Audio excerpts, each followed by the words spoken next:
Okay so अब हम देखते हैं एंट्रोपियन। ठीक है, एंट्रोपियन क्या है? ये हमारे पास वो कंडीशन है जिसमें आईलिड का margin along with the eyelashes अंदर की तरफ टर्न करता है टूवर्ड्स द आई बॉल। ठीक है, जैसे कि इस डायग्राम में आपको नज़र आ रही है इस फिगर में। ठीक है, इस फिगर में आपको क्या नज़र आ रहा है कि ये आईलिड की मार्जिन है अलोंग विद द आईलैशेस। जब ये आपके आई के ग्लोब की तरफ यानी आई बॉल की तरफ अंदर की तरफ जो है मूव कर जाएगा, ठीक है, इनवर्ड टर्निंग होगी of the lid margin along with the lashes, तो उससे आप कहते हैं कि दिस इज़ एंट्रोपियन। इसकी कुछ टाइप्स होती हैं, कंजेनिटल होती है, एक्वायर्ड होती है। एक्वायर्ड में फर्दर आपके पास सेनाइल या जैसे आप इन्वोल्यूशनल एंट्रोपियन कहते हैं वो है, उसके बाद सिकाट्रिशियल है एंड देन स्पास्टिक है।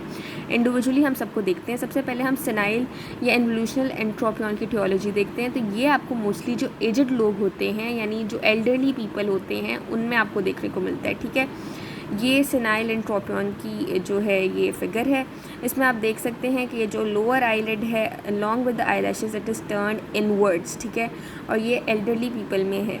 ठीक है, अब इसमें बेसिकली होता कुछ इस तरह से है कि आपके पास ना जो टार्सस मसल और जो लोअर लिड रिट्रैक्टर मसल्स होते हैं ना, जो आंख में प्रेजेंट होते हैं, उनकी जब एट्रोफी होती है तो उससे क्या होगा, टार्सस और लोअर लिड रिट्रैक्टर मसल्स की एट्रोफी की वजह से आंख के सराउंडिंग में जो ऑर्बिकुलरिस ओकुलाई मसल है ना, उसके कुछ पार्ट्स होते हैं लाइक प्रीसेप्टल प्रीटार्सल पार्ट। तो जो प्रीसेप्टल पार्ट है ना ऑर्बिकुलरिस ओकुलाई मसल का, वो ओवरराइड कर जाएगा pre tarsal part of orbicularis oculi muscle के। ठीक है, यानी जब टार्सस या लोअर लिड रिट्रैक्टर मसल्स की ट्रॉफी होगी, इसकी वजह से क्या होगा कि जो प्री सेप्टल पार्ट है वो pre tarsal part of orbicularis oculi muscle के ऊपर ओवरराइड कर जाएगा इन केस ऑफ सेनाइल या इन्वोल्यूशनल एंट्रोपियन। ठीक है, ये आप देख सकते हैं येलो में, ये आईलिड है जो बंद है। ठीक है, इसको बाहर की तरफ ये पिंक और ग्रीन में ये प्री टार्सल पार्ट है। इसके बाद फिर से जो ग्रीन वाला एरिया है this is the pre septal part,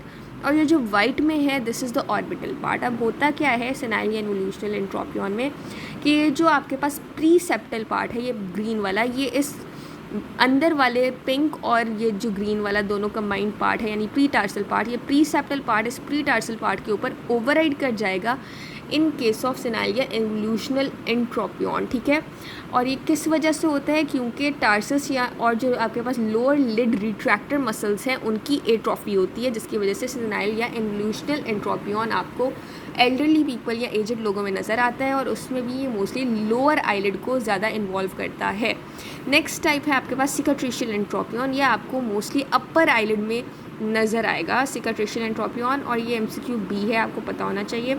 जो सेनाइल या इन्वोल्यूशनल था वो लोअर आईलिड को इन्वॉल्व करता था मोस्टली, और जो सिकाट्रिशियल एंट्रोपियन है ये अपर आईलिड को। ठीक है, सिकाट्रिशियल एंट्रोपियन किस वजह से होती है कि अगर जो पेल्पेब्रल कंजंक्टिवा है, ठीक है, उसकी स्कारिंग हो जाए, ठीक है, उसकी वजह से जो आईलैशेस हैं वो आई बॉल की तरफ अंदर की तरफ जो है वो आपको देखने को मिलती है, जैसे कि इस डायग्राम में आपको नज़र आ रहा है। ठीक है, ये देखें, ये मिसडायरेक्टेड आईलैशेस हैं towards the eyeball in case of cicatricial entropion. किस वजह से होता है ये, इसमें आपके पास पेल्पेब्रल कंजंक्टिवा की स्कारिंग हो जाती है। ठीक है, जिसकी वजह से सिकाट्रिशियल एंट्रोपियन देखने को मिलती है।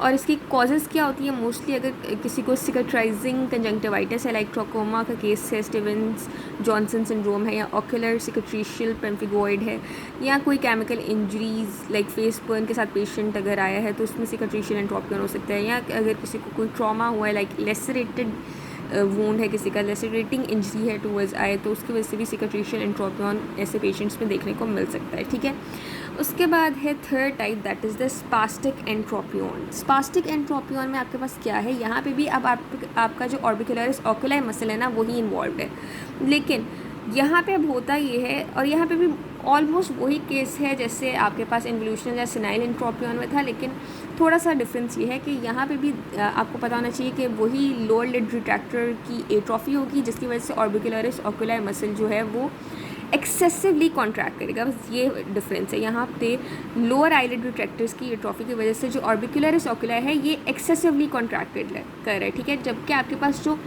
सिनाइल इन्वोल्यूशनल एंट्रोपियन था, उसमें हमने क्या देखा था कि लोअर लिड रिट्रैक्टर्स और जो टार्सस मसल है जब उनकी एट्रोफी होती थी तो आपके पास जो ऑर्बिकुलरिस ऑक्यूलाई का प्री सेप्टल पार्ट था वो ओवरराइड कर रहा था प्री टार्सल पार्ट पे, ठीक है। ये था सिनाइल इन्वोल्यूशनल में, ठीक है। जो स्पास्टिक एंट्रोपियन है उसमें हमारे पास क्या हो रहा है कि लोअर लिड रिट्रैक्टर मसल की जब एट्रोफी होगी तो उसकी वजह से क्या होगा कि ऑर्बिकुलरिस ऑक्यूलाई मसल की एक्सेसिव कंट्रैक्शन होगी, जिसकी वजह से आपके पास जो इनवर्ड होगी आईलिड मार्जिन की रोटेशन और साथ में ऑब्वियसली आईलैशेस भी इनवर्ड रोटेट कर जाएंगे और इससे हम कह देंगे कि दिस इज स्पास्टिक एंट्रोपियन, ठीक है। देन द लास्ट टाइप जो कि ये तो थी, यहाँ तक हमने 3 सब टाइप्स देख ली एक्वायर्ड एंट्रोपियन की, ठीक है, जिसमें आपके पास इन्वोल्यूशनल या सिनाइल था, उसके बाद सिकाट्रिशियल था एंड देन स्पास्टिक था। अब हम देखते हैं कंजेनिटल एंट्रोपियन। ये रेयर कंडीशन है लेकिन किस वजह से होती है कि अगर आपके जो टार्सल प्लेट है उसमें कोई डेवलपमेंटल डिफॉर्मिटी हो तो उसकी वजह से कंजेनिटल एंट्रोपियन हो सकता है, ठीक है। अब इसके क्लिनिकल फीचर्स क्या हैं तो वो देख लेते हैं। क्लिनिकल फीचर्स इस तरह से हैं कि आपके पास जितनी भी ये मिसडायरेक्टेड आईलैशेस जो अंदर की तरफ जो ग्लोब की तरफ टर्न कर जाती हैं उसकी वजह से जब आँख को पेशेंट रब करता है तो ऑब्वियसली कॉर्निया कंजंक्टिवा सब कुछ ही साथ रब हो रहा है, ठीक है।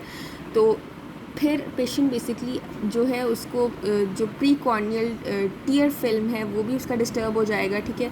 और उसकी वजह से जब pre corneal tier film disturb होगा तो कुछ पेशेंट के सिम्टम्स आप देख सकते हैं, लाइक साइंस एंड सिम्टम्स आपको नजर आएंगे, वो ये होंगे, ठीक है। लाइक फॉरेन बॉडी सेंसेशन देखने को मिलेगी, पेशेंट कहेगा मुझे फॉरेन बॉडी सेंसेशन फील होती है, लैक्रिमेशन फील होती है, फोटोफोबिया फील होता है, धूप में जाता हूँ उलझन होती है, ठीक है। पंक्टेट एपिथेलियल डिफेक्ट्स नज़र आ सकते हैं, ठीक है। कंजंक्टिवल रेडनेस होती है, कॉर्नियल अल्सरेशन होती है, ठीक है। सेकेंडरी इन्फेक्शंस भी हो सकते हैं। साइंस जो डॉक्टर एकदम गेस कर लेगा पेशेंट को देखे वो मेनली क्या है कि लिड मार्जिन जो है it is turn inwards and the lashes are rubbing the cornea and conjunctiva, जिसकी वजह से ये सारे सिम्टम्स देखने को मिल रहे हैं, like conjunctival redness, punctate epithelial defects, corneal ulceration, secondary infection, lacrimation, photophobia, foreign body sensation and all that, ठीक है। So this was about the clinical features of entropion, ठीक है। सब नहीं, सब टाइप्स में ऑलमोस्ट यही क्लिनिकल फीचर्स देखने को मिलते हैं। अब हम ट्रीटमेंट देखते हैं। तो सबसे पहले हम सिनाइल एंट्रोपियन की ट्रीटमेंट देखते हैं, ठीक है। ये जो सिनाइल एंट्रोपियन होता है मोस्टली एजेड में होता है, आपको पता है, तो इसको हम सर्जिकली करेक्ट करते हैं, ठीक है। मोस्टली ना इस केस में सिनाइल एंट्रोपियन में जब हम सर्जिकली ट्रीट करते हैं मोस्टली केसेस में हम हॉरिजॉन्टल रिजेक्शन करते हैं आपके ऑर्बिकुलरिस ऑक्यूलाई मसल और टार्सस मसल की, ठीक है। उससे क्या होगा कि आईलिड जो है वो वर्टिकली शॉर्टन कर जाएगी और इस तरह से आपका जो आईलिड है वो अपनी ओरिजिनल पोजीशन पे आ जाएगी और पेशेंट जो है वो नॉर्मल फील करेगा, ठीक है। अब इसके कुछ डिफरेंट प्रोसीजर्स होते हैं ट्रीटमेंट में, सर्जिकल प्रोसीजर्स। नंबर 1 इज़ वीस प्रोसीजर। वीस प्रोसीजर में हमारे पास क्या होता है कि हम एक फुल थिकनेस हॉरिजॉन्टल जो है वो लिड स्प्लिटिंग करते हैं, फुल थिकनेस लिड स्प्लिट होती है ये, ठीक है। और हॉरिजॉन्टली हम देते हैं, जो इंसिजन हम देंगे वीस प्रोसीजर में that will be a full thickness horizontal incision, ठीक है, अलोंग द लिड, ठीक है। और फिर जब हमने इंसिजन दे दी, अब हमने जो सूचरिंग करनी है ना वो हमने आईलिड को इवर्ड करके तो फिर सूचर देना है and this is all about the वीस प्रोसीजर। उसके बाद है फॉक्स प्रोसीजर। फॉक्स प्रोसीजर में हम जो कंजंक्टिवा और टार्सल प्लेट है वहाँ पे बेस के अलोंग एक डाउनवर्ड्स ट्रायंगुलर एक्सिजन करेंगे, ठीक है। ट्रायंगुलर एक्सिजन करेंगे बाहर की तरफ, यानी आप कुछ पार्ट जो है वो लिड का निकाल देंगे, लाइक आप थोड़ी सी लिड रिजेक्शन करेंगे by removing a triangular part from the base, ठीक है, of the tarsal plate and conjunctiva. ये फॉक्स प्रोसीजर में होता है, ठीक है। उसके बाद मॉडिफाइड व्हीलर्स ऑपरेशन में आप क्या करते हैं, यहाँ पे भी आप ट्रायंगुलर रिजेक्शन ही करते हैं, लेकिन यहाँ पे आप टार्सल प्लेट की ट्रायंगुलर रिजेक्शन करते हैं। उसके बाद जब आपने ट्रायंगुलर रिजेक्शन कर दी टार्सल प्लेट की तो उसके बाद आप जो प्री टार्सल मसल है ना उसको उसके ऊपर ओवरलैप कर देंगे, ठीक है, ताकि वो कवर अप हो जाए। जब आपने रिजेक्शन कर दी टार्सल प्लेट की तो अब उस रिजेक्टेड एरिया के ऊपर आपने प्री टार्सल मसल को लेके आना है। आफ्टर डिवाइडिंग दिस मसल आप उस प्री टार्सल मसल को उस रिजेक्टेड टार्सल प्लेट के ऊपर ले आएंगे, ठीक है। और यहाँ पे भी ट्रायंगुलर रिजेक्शन ही करनी है। देन लास्ट प्रोसीजर जो बुक में नहीं लिखा हुआ लेकिन आपको पता होना चाहिए, that is Bick's procedure modified by Reeh. Bick procedure modified by Reeh में आपको इतना पता होना चाहिए कि यहाँ पे आप एक हाउस शेप्ड इंसिजन देंगे, ठीक है, बस ये थी ट्रीटमेंट ऑफ सेनाइल एंट्रोपियन। इसके बाद हम देखते हैं सिकाट्रिशियल एंट्रोपियन। जो सिकाट्रिशियल एंट्रोपियन है ना, माइल्ड केसेस में हम क्या करेंगे कि एक टार्सल हिंज प्रोसीजर करते हैं। उसमें हम बेसिकली टार्सस मसल को कट करेंगे हॉरिजॉन्टली और फिर हम सूचर्स दे देंगे बाय एवर्टिंग द लिड मार्जिन, ठीक है। नेक्स्ट जो स्वेयर केसेस है ना, उसमें ऑब्वियसली आपका जो कंजंक्टाइवल टिश्यू है, क्योंकि वो कॉन्ट्रैक्ट कर जाता है, ठीक है। तो अगर पेशेंट कहता है कि वो अपने कॉन्ट्रैक्टेड कंजंक्टाइवल टिश्यू को रिप्लेस करना चाह रहा है, तो फिर हम क्या करेंगे कि म्यूकस मेम्ब्रेन ग्राफ्ट वहाँ पे इंसर्ट कर देंगे और इस तरह से हम सुवेयर केसेस को, सिकाट्रिशियल एंट्रोपियन के सुवेयर केसेस को हम ट्रीट करते हैं। तो माइल्ड केसेस में बेसिकली टार्सल हिंज प्रोसीजर हम करते हैं, ठीक है, एंड सुवेयर केसेस में हम म्यूकस मेम्ब्रेन ग्राफ्ट देते हैं पेशेंट को, ठीक है। देन स्पास्टिक एंट्रोपियन में हम क्या करेंगे, सबसे पहले तो जो कॉज है उसको ट्रीट करेंगे, उसके बाद हम टेपिंग करेंगे। टेपिंग में हम क्या करेंगे कि जो लोअर आईलिड है उसे हम नीचे की तरफ पुल करेंगे by the strip of the adhesive plaster, यानी टेप के ज़रिए हम लोअर आईलिड को नीचे की तरफ पुल करेंगे, ठीक है। आईलिड जो है एवर्ट जब हम कर लेंगे तो फिर हम सूचर लगा देंगे, यानी आईलिड एवर्टिंग सूचर्स लगा देंगे। उसके बाद उसने ये लिखा हुआ है कि डेनर्वेशन ऑफ मसल भी करेंगे, यानी अगर एंट्रोपियन अभी भी परसिस्ट कर रहा है तो हम क्या करेंगे कि बोtulinum टॉक्सिन यानी बोटॉक्स को इंजेक्ट करेंगे into the pre tarsal plate of orbicularis oculi muscle, जिससे क्या होगा कि जो overriding pre tarsal orbicularis muscle था वो पैरालाइज हो जाएगा और इस तरह से जो स्पास्टिक एंट्रोपियन है उसे हम ट्रीट कर लेंगे।